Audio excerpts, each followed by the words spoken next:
What is going on, everybody? Welcome back to Elite Cast. I am Parker Rogers, and as always, joined by Bressington. All right, guys, let's get into it. Big topic out for today. It's the U19 Championships in Europe. So the U19 American Football Tournament is set. This year's groups have been organized out of 11 different countries. Group A, which has been identified as the top level of European competition, includes 4 different nations: Austria, Denmark, Sweden, and France, and they will compete in Vienna, Austria, July 7th through 10th. That is the main European title that is going on this year. That's the one that we are going to be watching very closely, but that doesn't mean we're not going to be watching the other ones. Group B is made up of Finland, Spain, Italy, and Great Britain. Of course, Matt is going to be watching very closely to Great Britain. I will be watching for Spain and Italy. These 4 countries will compete in what is it? Bologna. Yeah, Bologna. Yeah, I'm American. So. Bologna. Bologna, Italy, where actually that I think they hosted the 2019 European Championship in Bologna as well. Yeah. And then the last group C, is going to be featuring Switzerland, Germany, and Czech Republic. I, of course, will be going hard and all out for the Czech Republic.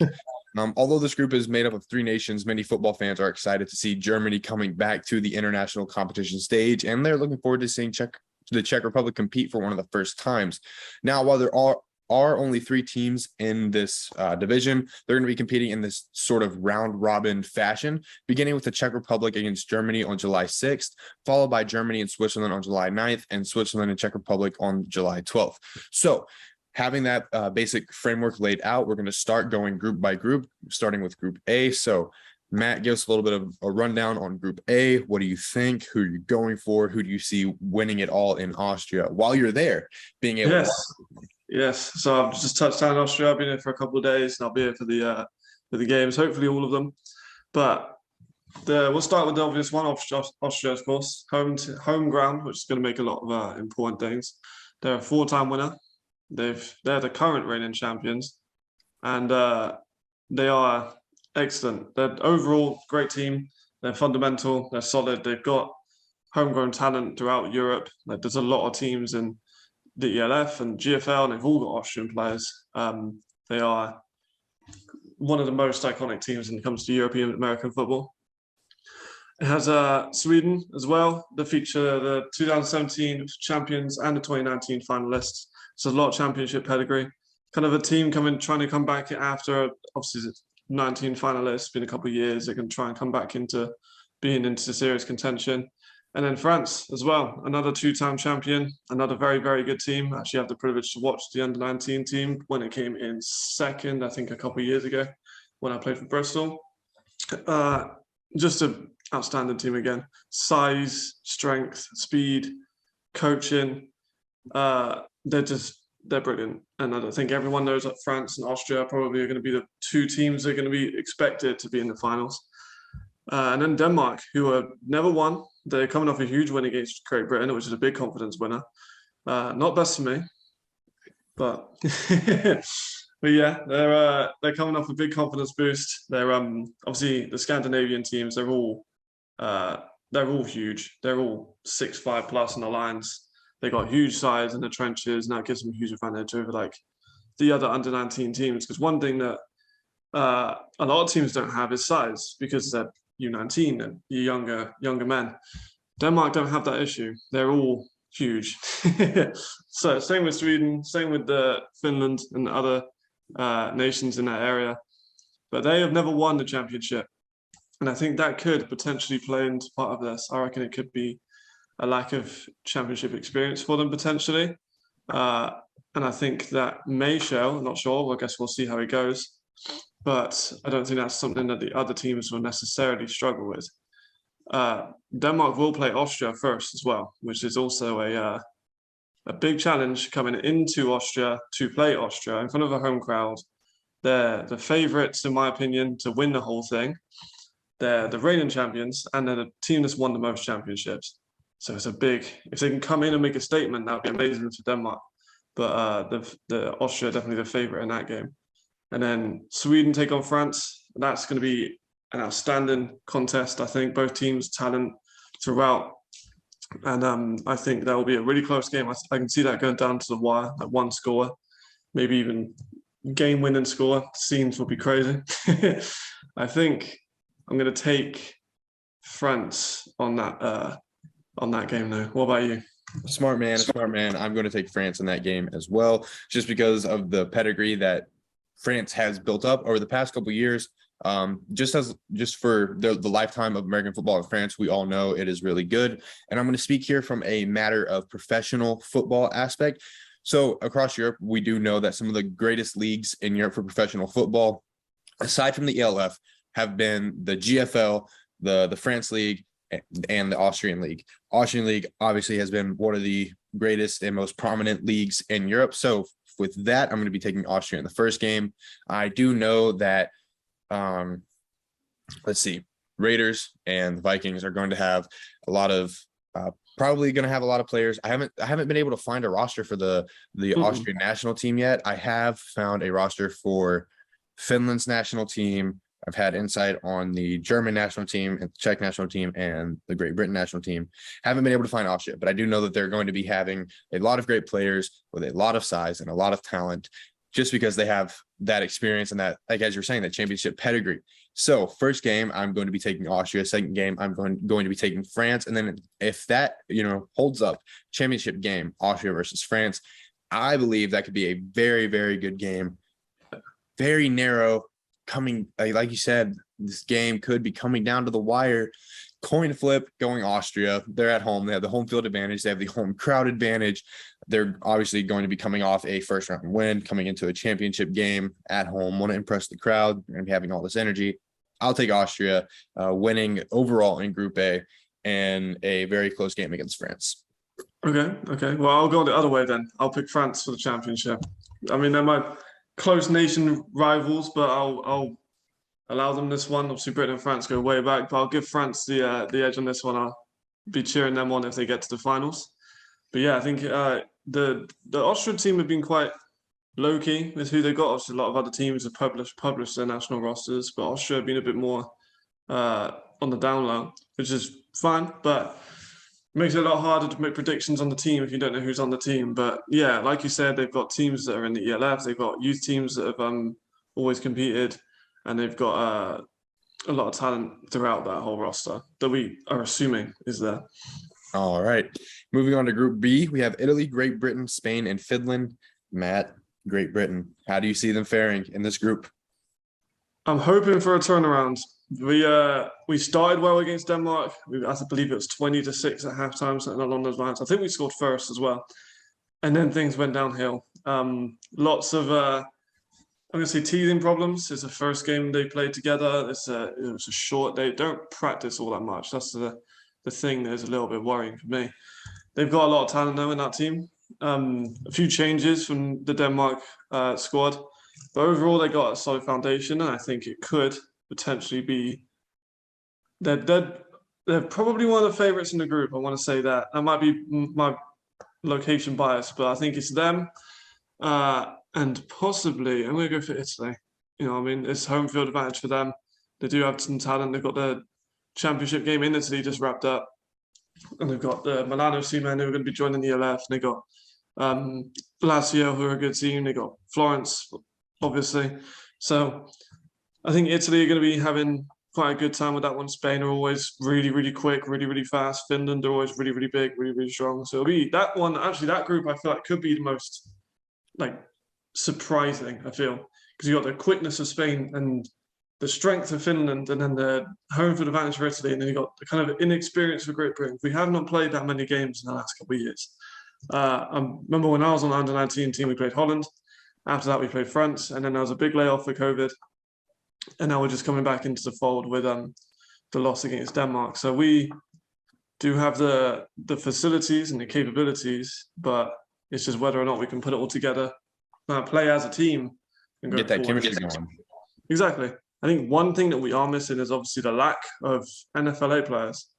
That a lot of them didn't try out, or if they had complications of trying out. There's a lot of people that will say a lot of different things. There's a couple of them dotted around, like Vinnie Maxfield, with great safety, and I'm excited to see him on the international stage. I think he could be really, really important for the team. And then obviously one of our quarterback superlatives, Josh, the quarterback from Pride. There we go. We we should be able to see him. Hopefully, he's going to be racking up some stuff because a lot of people don't know there's going to be some serious people in his crowds. I mean, Evan's going to be in Italy. Caleb's going to be watching in Vienna. So there's going to be some serious talent going to be watching on the sidelines. So people got to put their best foot forward on these ones. Yeah, time to make a statement. And that's something that I want to talk about. You know, we have the speed of Spain.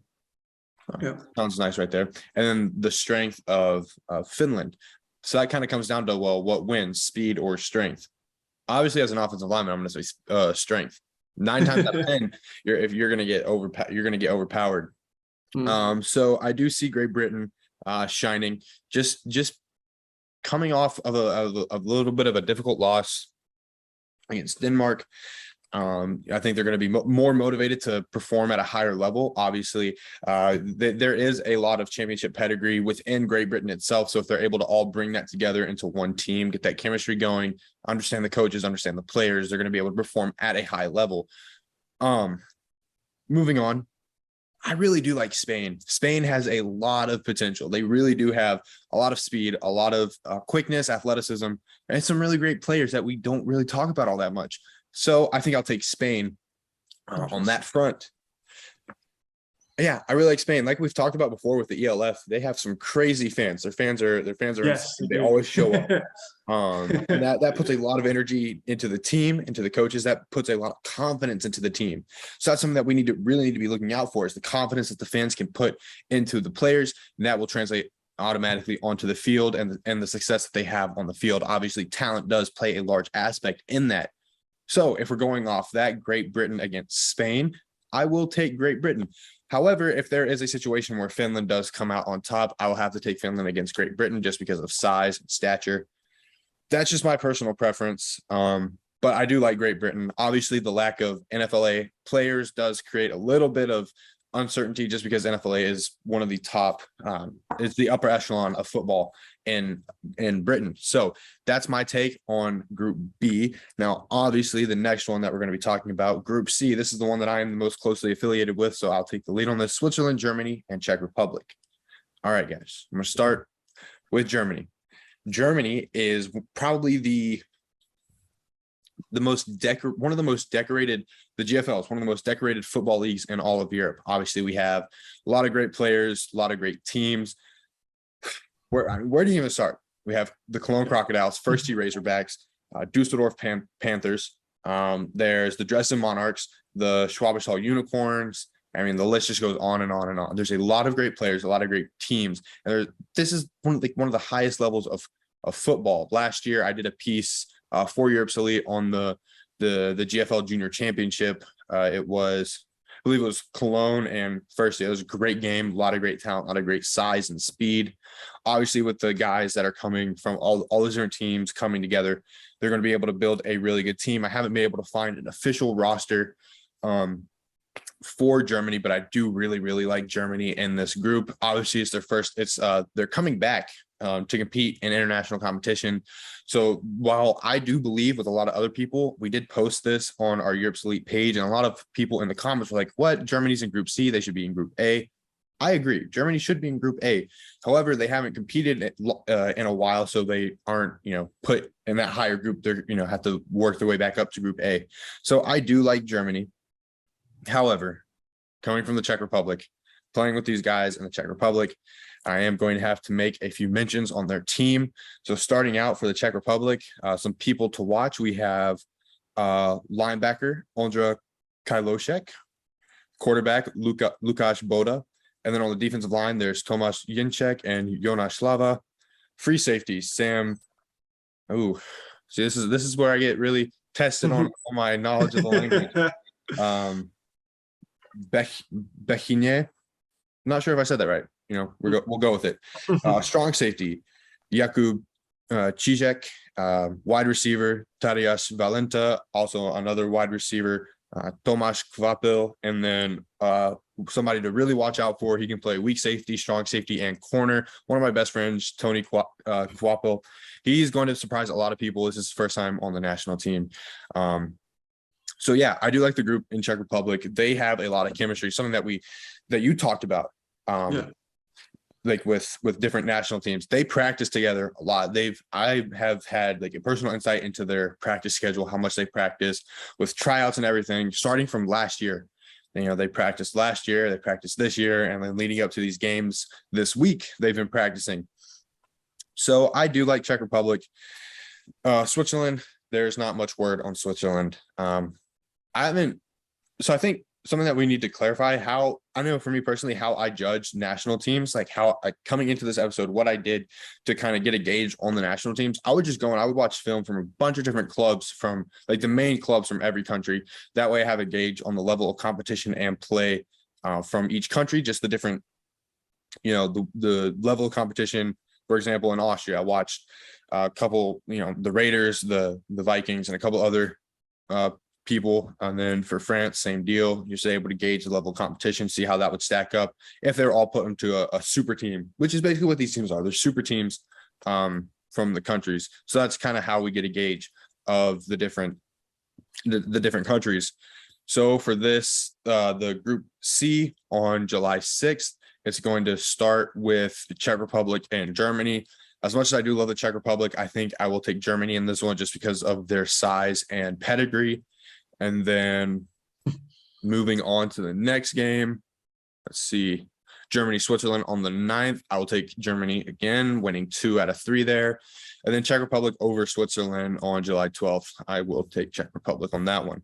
So that's my insight on Group C. I like it. Yeah, agree with everything said. I think one quite interesting thing that we could look out for as well is obviously the expansion of the ELF. That's been around this the second year. Say if someone started watching them when they're like 16, 17, this is when they're going to be getting. We will see a lot of new faces, I think, coming into this season with the expansion of the ELF. I think it could be especially helpful for a team like Spain, who in previous years they had the talent at the Under-19 Championship, but they couldn't go all the way.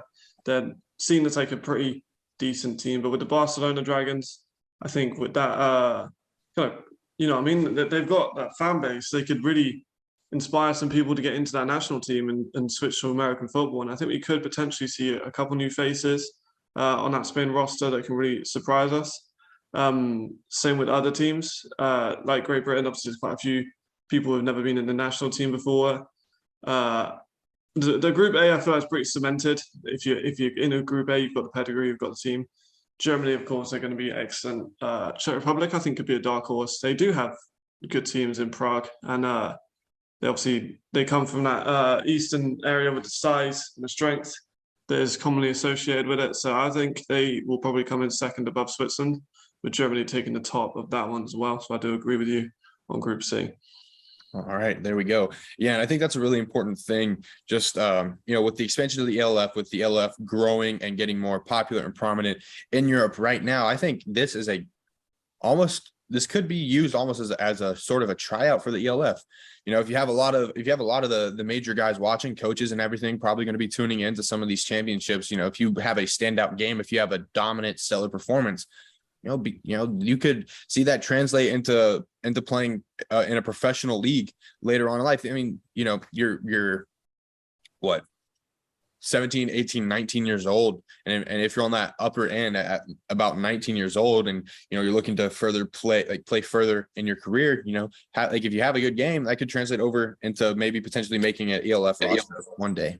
So I do like that. I do like how that could be a little breeding ground for the ELF, that could translate over. So that's something to look out for, something to be excited about. And that should be a motivator for these guys. Yeah, because the last one before COVID, that was when we were doing the initial rankings on Europe's League. That was the first time we'd ever done the rankings. We actually just hit 3,000 people on the rankings as well. We had a meeting about it yesterday. 3,000 people, kind of crazy. But this is when they're first making the initial 150, and I was lucky enough to be part of that. And I was scouting the Under-19 Championships just went, and I found people like Marco Schneider. I made a video on in 2019, lighting it up with the Raiders at the moment. Lucky, again, in Austria, outstanding linebacker. Quite possibly will make it into the higher echelon in the NFL, maybe even further than that. He's that good. Enrico Pascal, receiver, again. These are players that performed in the Under-19 Championships and then look forward a couple of years and they're in the top league in Europe. So yeah, like you said, I think it could be a serious. I think there will be a lot of team management in these locations, especially in people like Italy. I mean, they're in Bologna, they're in Italy. They have the team coming into the ELF next season. They're going to be looking for fresh talent from these places that they could potentially bring over. I do agree. And just looking at our comments, some people that we have, a lot of Denmark fans. We got a lot of some Czech fans in the comments here, Germany, and then we got a good mix of Austria and Sweden. So we do have a lot of guys who are going to be tuning into these games. And to answer some questions before y'all ask, I do believe some of these are going to be broadcasted. So if you want to watch those, search it up on the internet. I'm not sure exactly where to watch. I'll try and find where to watch and then post that in a story link here. But yeah, U19 Championships coming up this week. It's going to be great. It's going to be really exciting. A lot of great football to be excited for, a lot of great football to watch, and a lot of great players to watch out for. Yeah, I think that about wraps it up. Just kind of going through the U19 Championship. It's really exciting. Matt, you get to be there in person, get to, experience it firsthand. Yeah, it's my first time outside of Europe since COVID as well, so I'm enjoying it. Didn't necessarily enjoy the flight because I don't like flying, but I think that's another small thing that might focus into. 50-odd people on a roster, so we're going to be uncomfortable being in a different place. But yeah, I'm looking forward to it. It's going to be a great show of talent, and yeah, I'm looking forward to seeing the next generation of football players. Yeah, me too. Also, just want to point this out. This is a great time for the people playing to move their rankings up on Europe's Elite. So that should also be another motivator for you guys. But that about wraps it up for today, guys. Thanks for joining us. I'm Parker, and we'll catch you guys next time. Yeah. All right.